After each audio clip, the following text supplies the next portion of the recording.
আমি বরবাদ থেকে আইছি, আমার ছেলে বরবাদ থেকে আইছে, আগুন দেখে না মা আগুন আয়া বলছে আমাদের না আমি আইতে দিব না।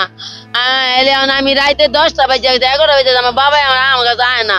পরে আমি রাইতে এনে আইছি, আয়া দিয়ে আমার বাবার পাইনি, ভোর বেলা আইছি, সারা রাইতে এনে রয়েছি আমি, আমার বাবার আমি পাই নাই। দেখতাই আমার বাইরে আজকে 2 দিন আমি পাইতেছি না। আমি সারা ঢাকা মেডিকেল কলেজ মেডিকেলে গেছি, ভাইয়ের কোনো লাশ সন্ধান আমি পাই নাই। কে আমার স্বামী মারা গেছে, এখন কালকে রাতে 10টায় বাচ্চারা খুঁজতে আসছিল, বাচ্চা আগে পলায় মানে আইসা পড়ছে আমার বাসায় কাজ করে বাচ্চার উদ্ধার করতে আইসা উনি পয়সা গেছে গা। কালকে 9:30 বাজে আইছে, পরে 9:30 বাজে আইছে, পরে রাত 3টে পর্যন্ত দেখি আর খবর নাই। আর 12টার সময় ফোন দিছি, ফোন বন্ধ। পরে আমরা এই জায়গায় আইছি, আইসা আর পাই না। পরে যার কাছে এই যেটা কই আইছে কে তো শুধু এইটুকুই বলে। পরে এখন আবার আসছি আমরা, এই জায়গা বন্ধুরা মিলে ঘুরতে আইছিল, আইসা পরে বন্ধুরা বলে চল উপরে যাই, পরে উপরে গেছে, এরপরে আর বাসায় যায় নাই। বল কি রাতে এখানে চাকরি করতো, বাড়ি থেকে এখানে বাসা বাড়লে ফ্যামিলি থাকতো।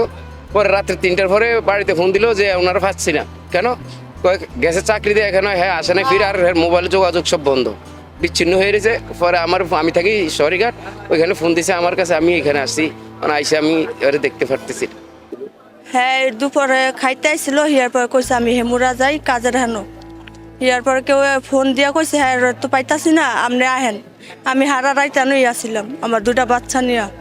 আমি সকালবেলা বাচ্চাও আমার বাপের বাসায় দিয়া, এবার আমি এনাইছি, ঢাকা মেডিকেলে গেছি, পাই নাই। না, আমরা কোনো লাশের কোনো সন্ধান পাইনি, যেহেতু আমরা ভেতরেই প্রবেশ করতে পারছি না। এটা টায়ার এবং রাবারের আগুন, অনেক দাহ্য পদার্থ এটা, সেহেতু আমাদের নির্বাপন করতে একটু সময় লাগছে। আমরা নির্বাপন করার পরে পুরো বিল্ডিংটি সার্চ করে কতগুলো লাশ পেলাম সেটা আমরা আপনাদেরকে জানাতে পারবো। জি, আমাদের কিছুটা সময় লাগবে, যেহেতু এটা রাবারের আগুন, প্লাস্টিক জাতীয় পদার্থ, কিছুটা সময় লাগবে। তবে আমরা অনেকটাই নিয়ন্ত্রণে এসেছি। গত রাতে যতটা শিখা ছিল এখন আর অতটা নেই, অনেকটাই কমে এসেছে। আশা করছি খুব শিগগিরই আমরা এটা নিয়ন্ত্রণে আনতে পারবো।